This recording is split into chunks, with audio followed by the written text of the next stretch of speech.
Hello. നമ്മൾക്ക് കുറഞ്ഞ salary ആണെങ്കിലും കൂടിയ സാലറി ആണെങ്കിലും നമ്മൾ എങ്ങനെ ജീവിതത്തിൽ അത് വിനിയോഗിക്കാം എന്നതിനെ കുറിച്ച് ആണ്.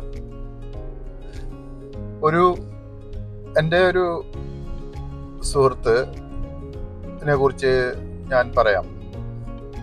ആൾക്ക് 1500 ദിർഹംസ് സാലറി ഉണ്ട്. ഇദ്ദേഹം ചെയ്യുന്നത് എന്താണെന്ന് വെച്ചാൽ അതിൽ നിന്ന് 100 ദിർഹംസ് മാത്രം എടുത്തുകൊണ്ട് 1400 ദിർഹംസും ആൾ നാട്ടിലേക്ക് അയക്കുകയാണ്. വെറും 100 ദിർഹംസ് മാത്രമേ ആളുടെ കയ്യിലുള്ളൂ. പിന്നീട് ഇയാളുടെ ചെലവിന് വേണ്ടി ഇയാൾ ചെയ്യുന്നത് ആ മാസം 5-ാം തീയതി 6-ാം തീയതി ആവുമ്പോഴേക്കും ഒരാളുടെ കയ്യിൽ നിന്ന് 100 ദിർഹംസ് കടം വാങ്ങിക്കും. ഒരു 10-ാം തീയതി ആവുമ്പോൾ വേറൊരാളുടെ കയ്യിൽ നിന്നും 100-200 ദിർഹംസ് കടം വാങ്ങിക്കും. ഒരു 15-ാം തീയതി ആകുമ്പോൾ അതുപോലെ അങ്ങനെ 5-6 ആളുകളുടെ കയ്യിൽ നിന്നും 100-200 കടം വാങ്ങിച്ച് ആ മാസം പൂർത്തിയാക്കിയതിനു ശേഷം ഈ വ്യക്തി ചെയ്യുന്നത്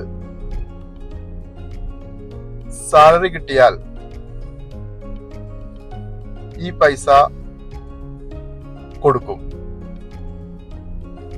അവർക്ക് തന്നെ തിരിച്ചു കൊടുത്ത് പിന്നീട് അവരെ കയ്യിൽ നിന്നും വീണ്ടും അതേ എമൗണ്ട് 2-3 ദിവസത്തിന് ശേഷം കടം വാങ്ങും. അങ്ങനെ ആൾ റൊട്ടേറ്റ് ചെയ്യുകയാണ്. ഇതിൽ നിന്ന് നമ്മൾക്ക് വ്യക്തമാകുന്ന എന്താണ്, ഇയാൾക്ക് സാലറി ഉണ്ടായിട്ടും അത് ശരിക്ക് ആഹാരമോ അല്ലെങ്കിൽ ആളുടെ ആവശ്യത്തിന് വിനിയോഗിക്കാതെ ആൾ എല്ലാ സാലറിയും നാട്ടിലയച്ചുകൊണ്ട് ഇവിടെ കഷ്ടപ്പെട്ടിട്ട് എന്താണ് കാര്യമുള്ളത്?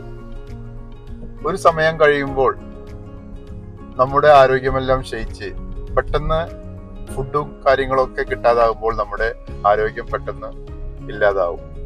അങ്ങനെ വരുമ്പോൾ ഡോക്ടറുടെ അടുത്ത് കൊടുക്കാൻ വേണ്ടി നമ്മൾ കടം വാങ്ങേണ്ടി വരും. അങ്ങനത്തെ ഒരു അവസ്ഥയിലേക്ക് എത്തിച്ചേരും. അതുകൊണ്ട് എല്ലാ പൈസയും നാട്ടിൽ അയക്കാതെ നമ്മൾക്ക് ആവശ്യത്തിനുള്ള പൈസ, എത്ര കുറവ് സാലറി ആണെങ്കിലും നമുക്ക് ആവശ്യത്തിനുള്ള പൈസ ഇവിടെ വെച്ചതിന് ശേഷം, നമ്മുടെ ചെലവിനുള്ള പൈസ ഇവിടെ വെച്ചതിന് ശേഷം മാത്രം നാട്ടിലയക്കാൻ ശ്രമിക്കുക. ഇവിടുത്തെ കാര്യങ്ങൾ നാട്ടുകാർക്ക് അറിയില്ലല്ലോ. നമ്മളിവിടെ സുഖമായി ജീവിക്കുന്നുണ്ട് എന്നാണ് അവർ കരുതുന്നത്. അതുകൊണ്ട് നമ്മൾ നമ്മുടെ കാര്യം നോക്കുക, ആരോഗ്യം ശ്രദ്ധിക്കുക. ആരോഗ്യമാണ് ഏറ്റവും വലിയ സമ്പത്ത്. Take care.